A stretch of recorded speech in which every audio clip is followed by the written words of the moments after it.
Esporte é fenomenal, cara. Se a gente tivesse assim, a cultura de ter esporte nas escolas desde criancinha até, né, a formação como tem em outros países, a gente não ia ter tantos problemas de violência, de falta de caráter, de várias coisas. Porque o esporte é formador, né, de caráter, sim, sabe? Ele te faz aprender a dividir, aprender a perder, aprender. Eu não aprendi até hoje. Isso aprender... que eu ia falar, né? Isso aí, essa parte você pulou. Pelo menos o esporte está tentando com você. Não, a gente aprende, a gente aprende. A gente aprende a perder, a gente aprende a perseverar, porque você perdeu, você fala, não, eu vou continuar porque uma hora eu vou ganhar, né? Então, assim, ele te dá inúmeras coisas para você ser uma pessoa melhor na vida, eu acho. Sim. Então, assim, é sensacional, sensacional. Eu acho lindo. E tem uma coisa que, assim, né? A gente até tem esporte nas escolas, né? Sim. Não vamos falar de educação no Brasil, mas enfim. Mas quando chega na faculdade, por exemplo, eu fiz a SPM. Não existe educação física na SPM. Você fala, cara, você está tirando 4 anos, né? Porque depois que você começa a trabalhar, você até pode ter uma desculpa, que é complicado, não sei o que, não tem, né? Mas tudo bem. Mas na faculdade tinha que ter, cara, né? Eu vejo que o pessoal, hoje em dia, as escolas, ela tem mais, não sei a grande maioria, mas é mais um incentivo a ter alguma prática de esporte, mas não um incentivo a tornar a pessoa um atleta, sabe? A dar aquele empurrão, aquela formação. Para ele não querer parar mais. Exato, né? É mais tipo assim, vamos jogar futebol, vai ter alguma coisa assim, mais como uma atividade recreativa, vamos dizer. Muito pelo contrário, né? Muitas vezes a criança desiste por conta da má formação que existe ali e da falta de preparação, onde ela é obrigada a fazer algo que ela não quer.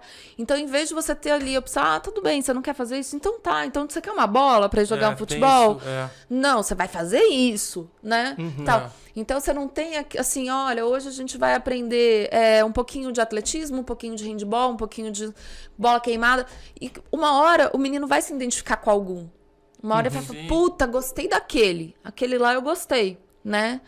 Então, a gente não tem essa escolha. É sempre ali, bola queimada, vôlei, né? Futebol. Não tem... Eu lembro que, assim, as minhas filhas, elas estudaram em colégios só depois, no final do ensino médio, é que elas foram para o Cervantes, e no Cervantes tinha bastante esporte, mas as outras escolas não tinham muito. E eu lembro que eu te falei, né, que eu estudei no Mackenzie, assim, primário. Mackenzie é forte de esporte. Pô, era demais. Sim. Tinha um monte de quadra. Sim. Que você podia escolher o esporte que você quisesse, podia ficar depois da aula para jogar no time. Pô, era fundamental. Por isso que eu tenho hoje esse meu corpo atlético, eu tenho esse shape muito... A SPM te acabou. Entendeu? Você ficou Neto, eu processava. É que eu saí do Mackenzie, né? Ó a veia de advogada que você não pega. Olha aí. Eu tenho uma curiosidade. Você tem muito contato com atletas olímpicos, com atletas que têm preparações para competição, né? Olímpicos nem tanto, mas assim, de seleção, paulista, etc, sim. E atletas também de algumas modalidades eu tenho mais, hoje. E tenho pessoas que se formaram comigo na faculdade e que hoje trabalham com alto rendimento em grandes clubes, isso eu tenho. Quem vive disso ou quem investe muito nisso, qual é a principal reclamação fora a falta de incentivo? Assim, é lugares para treino? O que o pessoal geralmente reclama? Nossa, primeiro a grana. Primeira coisa, dinheiro. Falta de dinheiro, falta de incentivo, falta de patrocínio. Qualquer desses níveis que você falou, mesmo o cara do alto rendimento... O cara do alto rendimento, quem ganha muito é atleta de futebol, né? Automobilismo. O preparador físico do Corinthians, ele ganha muito bem? Ele ganha bem. Tá. Ele ganha bem, sim. E o meu marido trabalhou no Corinthians, inclusive. Eu já vi que eu tenho uma coisa com o teu marido. O que marido, importa é ter saúde. Boa. Ele é bom de... Olha... Mas eu gostei dele, de repente... Aí é de cada um, né? Vamos lá. E, bom, eu acho que hoje a maior reclamação, além de tudo isso, patrocínio. quem pega os maiores patrocínios são esses esportes, né? Realmente, patrocínio primeiro, vai futebol, não sei o que. E aí, você já viu algum grande patrocinador de, sei lá, handball? É difícil. É. Difícil. E não dá pra entender, né? Porque handball é uma coisa que tá nas escolas. Cara, né? o Alex, que tá da minha sala, acabou de ganhar o Pan-Americano. Acabamos de ganhar o Pan-Americano. E vamos pro Mundial. Que bacana. Ninguém nem sabe disso.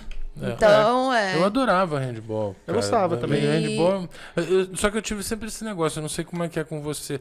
Judô e natação. Você gosta de esporte individual, né? Gosto. Eu sempre gostei de esporte em equipe. Eu também. Gosto. Tanto que onde eu estudei, a prática maior era incentivo ao basquete. Então, assim, pra jogar, eu prefiro jogar o basquete e jogo futebol. Mas, assim, eu prefiro e jogo melhor, acho que basquete do que futebol. Mas pra jogo, né, pra assistir, aí é futebol. Eu não consigo assistir basquete, cara. NBA é uma coisa que não me pega. E olha só, você já viu algum jogo lá na NBA? Como assim, ao vivo? Ao vivo? Já. É surreal, gente. É. Assim, eu sou... Eu nunca vi, eu morro de vontade. Eu vi no Madison Square Garden, né, assim, cara... Eles sabem fazer muito bem, cara. bizarro. Não sabe fazer É isso bizarro. Deve de um ser jeito... incrível. Não, assim, ó, Deve ser incrível. é muito louco, porque aqui no Brasil, a gente tem as pessoas que trabalham com futebol, vamos falar especificamente futebol, que elas são envolvidas, e tem a galera que é fanática, né, que frequenta, que tá... Mas é muito passional, é muito... Você vê que... Você tá falando da torcida, da não, torcida, não da, do evento não da em si. produção da Isso. história. Gente, no basquete é um nível de evento que, assim, você vai em qualquer é a mesma coisa. Um jogo grande ou um jogo pequeno. Mas você sabe que eu acho que tem uma diferença entre o futebol brasileiro, o futebol europeu, a NBA, a NFL, que é um negócio de liga. Sim. Se você não tem uma liga que fala assim, cara, vamos juntar todos os times, logotipo do time, a marca, tem que ter uma linguagem. Você vê do NBA e NFL, parece que foi o mesmo designer que fez, né, os logotipos, assim, que dá uma... Tudo isso vai fazendo o produto ficar legal, né? Sim. E a gente tá luz disso, né? E uma coisa também que eu acho que falta muito são técnicos com preparação para serem técnicos. Porque geralmente são ex-atletas. Ex-jogador, ex-atletas de todas as modalidades, não é só futebol, não. Que acabam virando técnico. E geralmente não estudam tática, não estudam algumas coisas. A preparação física também, às vezes, é mal feita, né? Então, se demanda, não existe como é que fala? Que a gente fala, a periodização tem que ser muito bem feita para um atleta. Porque ele não pode, ele tem que chegar no auge da competição, no dia da competição, no auge dele. Preparo. Se você arrebenta, se ele chega no auge antes, a queda vai ser na competição. Porque durante o período de um ano, ele vai competir, você tem que ter todas as datas da competição do seu atleta, né? E você tem que periodizar muito bem os treinos para que em todas as competições ele esteja lá em cima, porque logo depois ele tem a queda. Aí ele recupera e ele sobe de novo, aí ele tem a queda. E assim vai. A queda dele é assim, se você comparar a minha queda é assim, né? A queda dele é assim, né? Eu não noto. Mas faz uma puta diferença pra ele, claro. Quando você tá... Pra por exemplo, um lutador de MMA ou de boxe. Se tiver um pouquinho abaixo do se ele tiver no dia, ele não tiver bem, ele não tiver no auge dele, ele vai perder a luta. Mas um ponto curioso que eu tava até vendo eu não lembro em qual programa esportivo que eles estavam discutindo os cursos que os técnicos de futebol têm que fazer. Os cursos que a CBF exige enfim, pra ser técnico. Ele falou assim, cara, o pessoal fica puto. Porque você já imaginou um Luxemburgo, um Renato Gaúcho, esses caras que jogaram, que vivem, ter aula com alguém que não é do meio pra falar coisa de regra, os caras acham isso maçante. Então... Mas eu acho que é uma coisa geracional. Uma hora vai acabar essa geração. Se você começa a fazer com que tenha que acontecer... Mas, por exemplo, eles não entendem nada de fisiologia. Não, concordo. Eles não entendem nada de fisiologia do exercício. Eles não entendem como vai ser a recuperação do seu corpo, quanto tempo precisa.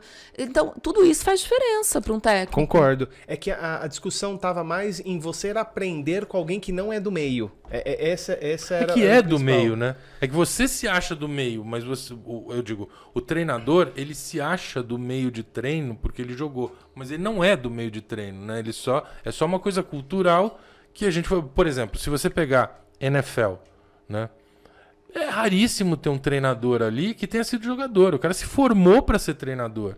né? É outra coisa, é outro skill, né? Não é necessariamente o mesmo. E a USP, quando eu entrei, você tem que escolher, nos primeiros 2 anos, você tem que escolher se você vai fazer esporte ou se você vai fazer educação física. O esporte, ele é para você trabalhar com esporte de alto rendimento. E a educação física, ela já é voltada mais para quem quer dar aula em escola, academia e etc. E eu fiz esporte. Então, eu fui para trabalhar com alto rendimento, que eu sempre gostei de esporte. Nunca trabalhei com alto rendimento, mas casei com um cara que trabalha com alto rendimento. Então, acaba que a gente se completa ali. Eu aprendo muita coisa e ensino muita coisa, né? Sim. Então, ele tem muito da prática e eu tenho muito também da parte técnica e teórica.